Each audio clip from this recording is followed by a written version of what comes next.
उत्तरी कश्मीर के बांदीपुरा में सीआरपीएफ की 45वीं बटालियन के मुख्यालय पर आतंकवादी हमला। सुरक्षा बलों ने 4 आतंकवादियों को गेट पर ही मार गिराया। अंधेरे का फायदा उठाकर आतंकवादियों ने किया था हमला, लेकिन अपने नापाक उद्देश्य में रहे नाकाम। उरी हमले की तर्ज पर बड़े अटैक की थी साजिश। मारे गए आतंकवादियों से 4 AK-47 गृह मंत्रालय एनआईए को सौंप सकता है। उरी हमले जांच पहले से एनआईए की टीम कर रही है। आज तक के ऑपरेशन हुर्रियत का बड़ा असर। अलगाववादी नेता यासीन मलिक और मीरवाइज उमर फारूक को हिरासत में लिया गया। श्रीनगर में सेना हाई अलर्ट पर। सुरक्षा बलों ने अलगाववादी नेता सैयद शाह गिलानी को घर में किया नजरबंद। किसी भी तरह की बैठक करने से रोका। आज तक के हुर्रियत को पाकिस्तानी फंडिंग के खुलासे के बाद एनआईए लगातार कर रही है छापेमारी। गिलानी ने इसके विरोध में बुलाई थी आज बैठक। पुलिस ने गिलानी के घर आने जाने वालों को रोका। सिर्फ परिजनों को ही घर में आने जाने की इजाजत। आज तक से हुर्रियत नेता नईम खान और बिट्टा कराडे ने पाकिस्तानी फंडिंग का किया था कबूलनामा। घाटी में दहशत फैलाने के लिए पाकिस्तान देता है पैसे। रविवार को एनआईए की टीम ने 60 ठिकानों पर छापे मारे। श्रीनगर, जम्मू, गुड़गांव में तलाशे टेरर फंडिंग के सबूत। विदेश मंत्री सुषमा स्वराज ने पाकिस्तान को दिया कड़ा संदेश। कहा, आतंकवाद और बातचीत साथ साथ संभव नहीं। किसी भी सूरत में नहीं मंजूर होगा कोई भी तीसरा पक्ष। सुषमा ने कहा, कश्मीर का मुद्दा पूरी तरह से द्विपक्षीय। इसे अंतर्राष्ट्रीय अदालत में कतई नहीं उठा सकता पाकिस्तान।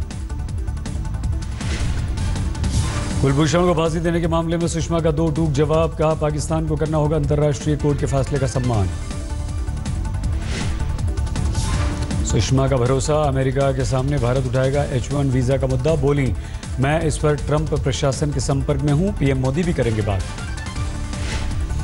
मोदी सरकार के 3 साल पूरे होने पर प्रेस कॉन्फ्रेंस कर रही थी सुषमा। बोली, इस दौरान प्रवासी भारतीयों का बढ़ा है मनोबल। 80,000 भारतीयों को विदेश से सुरक्षित वतन वापस लाया गया है।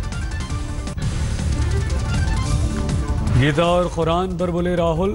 सूत्रों के अनुसार अल्पसंख्यक नेताओं के साथ बैठक में दिए निर्देश।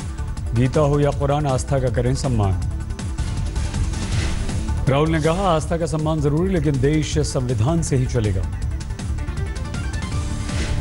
राहुल को नकवी ने दी नसीहत। गीता उपनिषद पढ़ने के साथ राहुल करें योग ताकि निकल जाएं नकारात्मक विचार।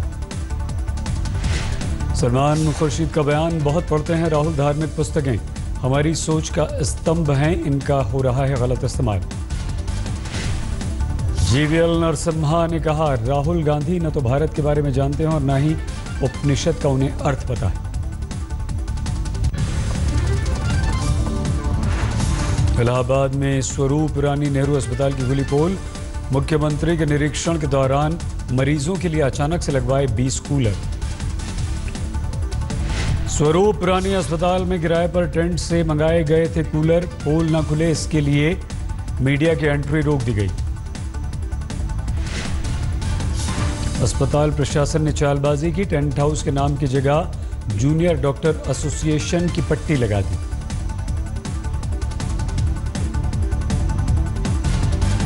पहले तो बहुत गर्मी थी, उनके आने से जो है कूलर वूलर की व्यवस्था कर दी गई है, जिससे थोड़ा रिलैक्स हो गया है। कल लगा है। योगी आदित्यनाथ ने अपने जन्मदिन और पर्यावरण दिवस के मौके पर किया पौधारोहण। मिशन से जुड़ने की अपील।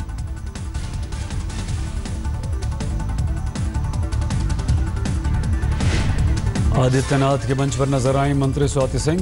हाल ही में बियर बार का उद्घाटन करने पर योगी आदित्यनाथ ने किया था तलब। अलीगढ़ में आदित्यनाथ ने विकास कार्यों का लिया जायजा। स्वच्छता मिशन और कूड़े के बेहतर इस्तेमाल पर दिया जोर। योगी सरकार ने निजी सचिव दीपक श्रीवास्तव और अपर निजी सचिव काशीनाथ तिवारी को दफ्तर से हटाया।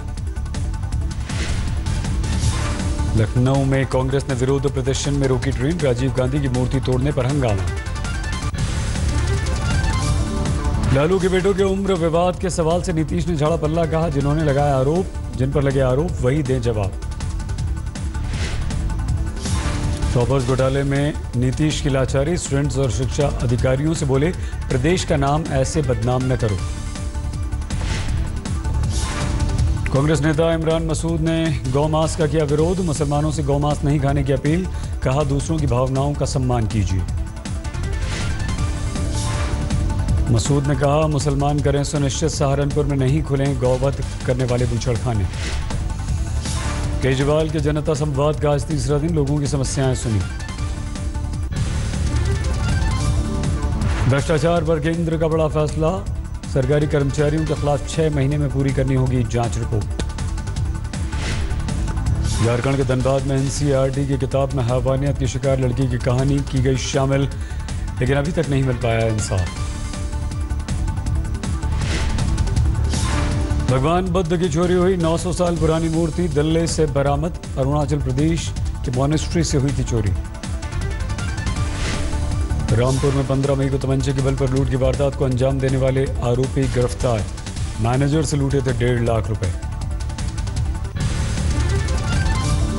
महाराष्ट्र के कोल्हापुर में किसानों के आंदोलन के दौरान शिव सैनिकों की गुंडागर्दी। बंद का समर्थन नहीं करने पर दुकानों में तोड़फोड़। बिहार बोर्ड की परीक्षा में फेल हुए छात्रों का आज फिर से हंगामा। 4 घंटे तक लगाया जाम। रांची में झारखंड लोक सेवा आयोग की परीक्षा में धांधली को लेकर हंगामा। राजभवन के सामने अनशन पर बैठे छात्र। जयपुर में शीशा तोड़ कार में घुस गया बेकाबू घोड़ा। कार चालक की बाल बाल बची जान। मुंबई में ज्वेलरी शॉप से 1 करोड़ रुपए के सोने की बिस्किट चोरी। दुकान में काम करने वाले 2 कर्मचारी गिरफ्तार। ओडिशा के पुरी में प्रेमी जोड़ी की हत्या पर बवाल। 3 बसों को लोगों ने आग के हवाले किया।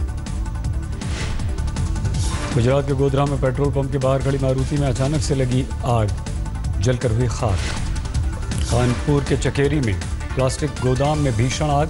किसी के हताहत होने की खबर नहीं। इटावा में फल मंडी में आग से अफरा तफरी। कई दुकानें जलकर खाक।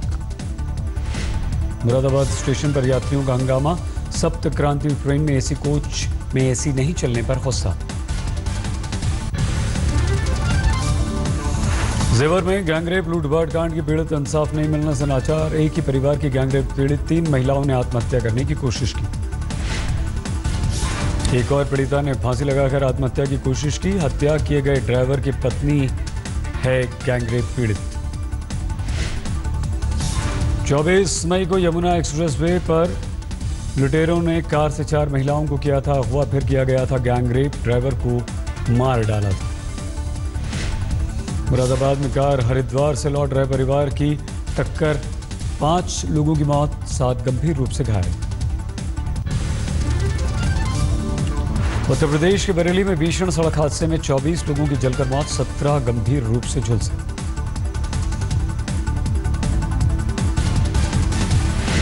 चालक और कंडक्टर समेत 41 लोग सवार थे। दिल्ली से गोंडा के लिए निकली थी बस। पीएमओ की तरफ से 2-2 लाख रुपए का मुआवजा देने का ऐलान किया गया। मुख्यमंत्री योगी ने 2-2 लाख रुपए के मुआवजे का आदेश दिया। उत्तर प्रदेश के फतेहपुर में आपस में टकराई हाई टेंशन तारें। करंट की चपेट में आए 2 युवक। पलामू पुलिस की गिरफ्त में आया अंतर्राज्यीय अफीम तस्कर। 1.25 किलो अफीम जब्त। महाराष्ट्र में कटाई में पड़ा किसान समझौता। किसानों ने चक्का जाम का ऐलान किया। बुल्डाना में NH 6 पर किसानों ने जाम लगाया। हाईवे पर फेंक दी प्याज। मालेगांव में बैलगाड़ियों के साथ किसानों ने रोका रास्ता। औरंगाबाद में शिवसेना के कार्यकर्ताओं का प्रदर्शन। किसानों की समस्या के निदान की मांग। मध्य प्रदेश के रतलाम में किसानों का उग्र प्रदर्शन। 4 गाड़ियों को आग लगा दी।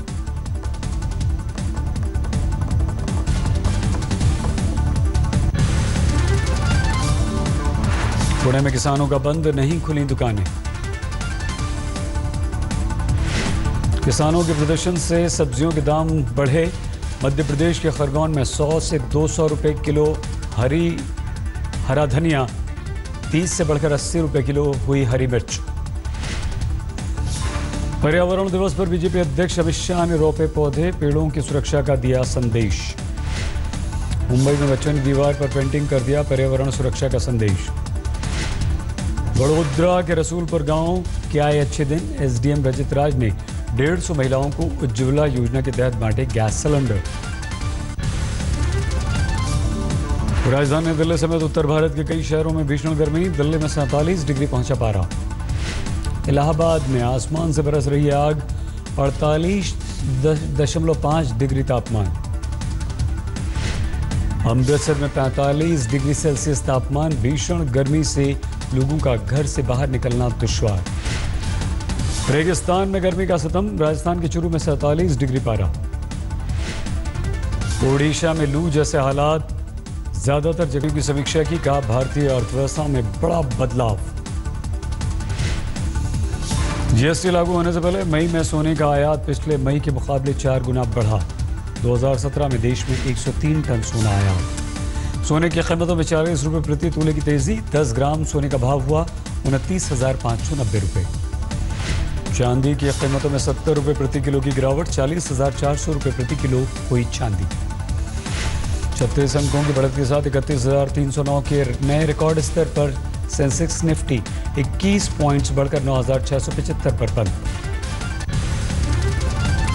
ग्लोबल रिटेल डेवलपमेंट इंडेक्स में भारत ने चीन को पछाड़ा। 30 विकासशील देशों के इंडेक्स में भारत पहले नंबर पर। विप्रो के संस्थापक अजीम प्रेमजी की सैलरी 63% घटी। बेटे की तनख्वाह में 20% की कटौती। रियल एस्टेट, रेल और लॉजिस्टिक्स सेक्टर में 10 लाख लोगों को रोजगार मिलेगा, एक रिपोर्ट का दावा। रेरा नोटबंदी के असर से नए हाउसिंग प्रोजेक्ट्स के लॉन्च में 8% की गिरावट। 6 से 9 महीने नहीं बढ़ेंगे प्रॉपर्टी के दाम।